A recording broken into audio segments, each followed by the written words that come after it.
Leadership is leadership is love, is what I would say. Love of God, love of truth, love of the people that you're helping. Leadership is love. Parental love. Someone who loves people. Leadership is extravagant, penetrating love. It sees into the hearts of man. I would say leadership is kind. Well, I guess the first thing that comes to mind is leadership is a gift. I'd say leadership is a gift. It's not just from a position. Leadership is anointed. Leadership is wisdom. Discernment. Sacrifice. Servant. Shepherd. Never giving up. Creativity. Vision. Light. Guiding me and keeping me on the right path. Vision for what things could be or where a path would lead, and then doing something about it. Encouraging. It's like vision giving. With help and input, or vision for that road isn't gonna lead where you want, and then helping someone not go there. Leadership is safety. There's just a security there. It's a breath of fresh air. It's a good smell. That's how it makes me feel when I see it. Love that brings me closer to Jesus and to the people around me. There definitely is leadership. It comes in forms of really, it's not the form that you'd expect. It's not like they walk around acting like a leader. They're not like got this title that says I'm Mr. Leader, but it just shows through their life that God's touched them in a certain way and they do their part. Very organic. It's not invisible, but you can't exactly point to the leaders. It's a quiet thing sometimes not.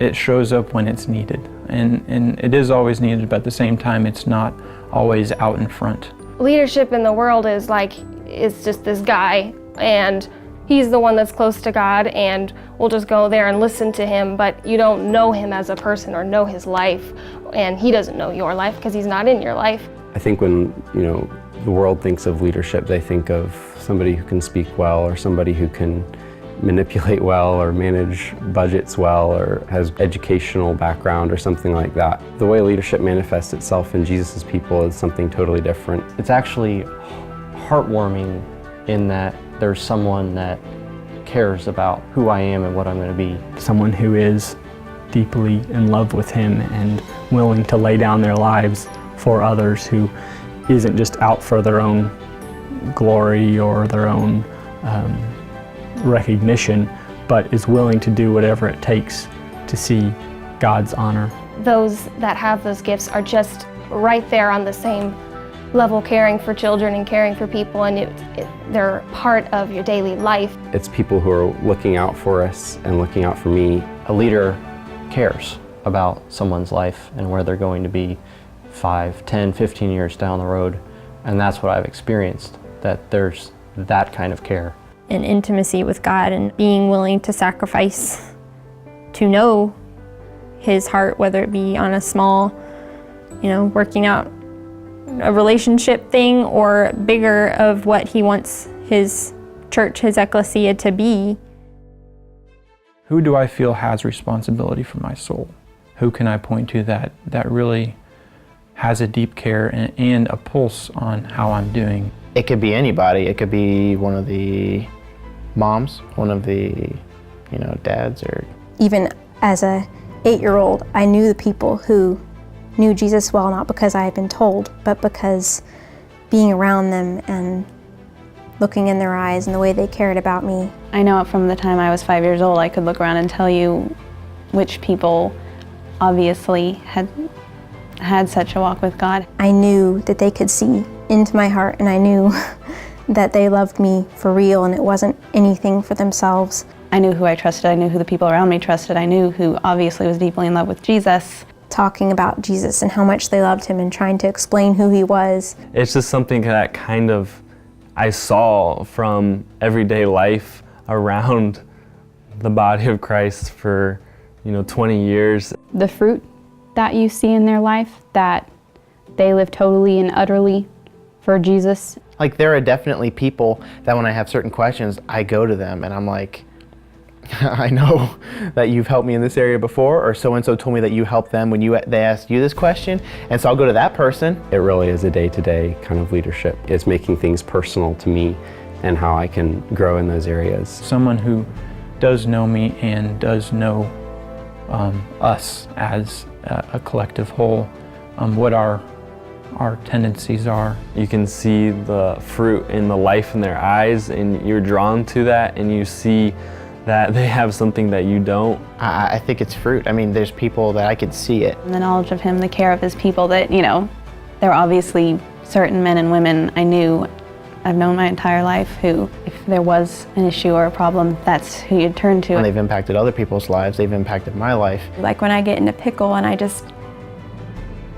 know what to do. I know who to go to. I know people who have wisdom. I know people who will tell me what I need to hear, even if it's not what I want to hear. Because they have Jesus' honor at stake and they have this person's life at stake, they're willing to do whatever it takes. Having the courage to help others know the right path, to know what God's will is. The willingness to do anything to help someone, and that includes offending the person. Point out areas where there's weakness, but in a way this is where you could be. There's a gentle but firm, you don't want to be where you are, you want to be here, come along.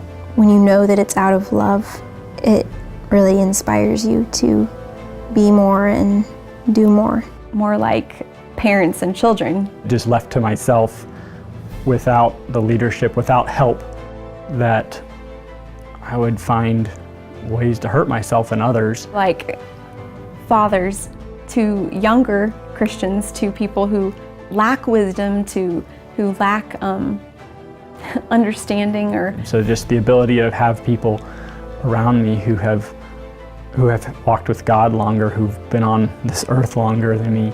When they notice things, take the time to bring it up to me and help me through it in a way that is authoritative. You know, it is bringing Jesus' truth to me and saying, you know, this needs to change. There's something on the line. A good leader is someone who is willing to step in there even though it's uncomfortable, willing to get right in someone's face if they need to give them enough incentive to not let them not offend Jesus anymore. But it's never hanging something over my head of why I should believe them. You know, it's always because of Jesus' truth. Good leadership is more like vision giving than telling someone what to do or how to do it. It actually takes more creativity and courage to lead that way than to control, to try to force people to do something when they don't really want to. Bad leadership is really bad because people just do whatever. Bad leadership take people bad places, and good leadership can change lives. I guess the leadership that I've seen is more of that, let's go this way because this is where there's life. Let's find God here versus it being do this. Asking questions and listening, trying to help others find what they need versus trying to help yourself find what you need. Holding that vision out and holding what we can be. And I think there are gifts, there are people, specific people who have that vision that Jesus has really made clear. And everybody loves them and wants to know what they have to say, not because it's always fun or because they know all the stuff or because we get good answers, but because we know they're in touch with Jesus and we really want to know what Jesus says. They obviously know Jesus. The fruit of their lives show that they know Jesus very deeply, and so when they say something, I want to hear it. Usually my heart is trembling a little bit, but I always want to know. I know people who know God well enough that I know they're going to give me an answer that is going to direct me towards God's path in any given situation. Lighting a path, lighting a direction. It can take a lot of different forms, from so quiet that you hardly even notice it's there to very direct. Helped by them to approach life differently, to reconsider the way I I look at a situation or why I would function the way I would, and to even just see the way they live. They're not always gonna have something to say, but for one, they just because of the example of their lives, just them being there changes people's mindsets. With this one person who I would gladly trust my life to, we've walked a golf course and not said pretty much anything for 3 hours, and yet I came away from that as though we had or something. It was just very good, and that's the difference between someone whose life and priorities aren't matching up with what they say. I like where their lives have gone, who they've become, and I want to be like that. I keep saying heart warmth, but I think it's the Spirit. Because that's what's attractive, because Jesus is attractive, and seeing the ways He's blessed them, the ways, the wisdom that they have. It's just so right. It's a load to bear.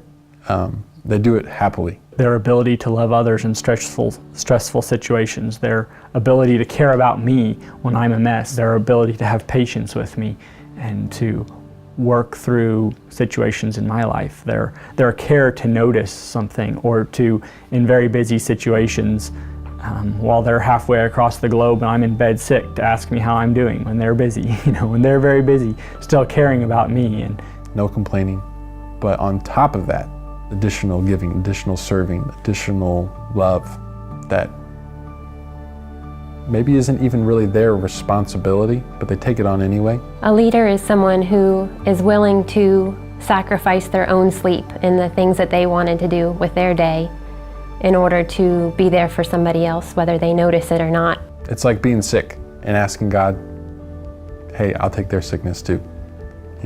Just make them better. Making a lot of difficult choices and not going with the flow, I think, is a very, very key thing in really providing leadership. Have seen over and over again that a good leader doesn't worry about how things look to other people. They're just going to lay all their heart out on the line to help the person that they're caring about.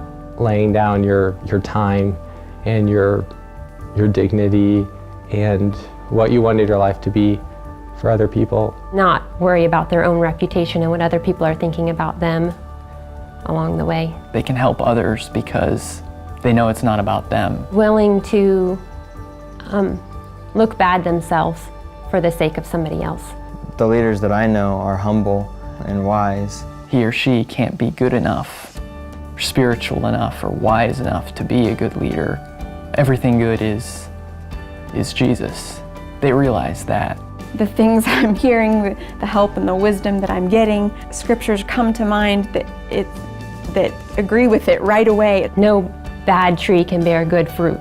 There's a quality of life that comes from a leader, not just information, not just organization. People that were just on the brink of deciding who they were going to live for, if they were going to live for God or the world, they've totally turned their lives around and live whole out for Jesus now, and are an encouragement to the people they're around. And they're reminded to be sharp, to not compromise, to not get caught up in things of the world. The fruit of the way they've been treated and raised is evidence that it was exactly right and exactly what they needed.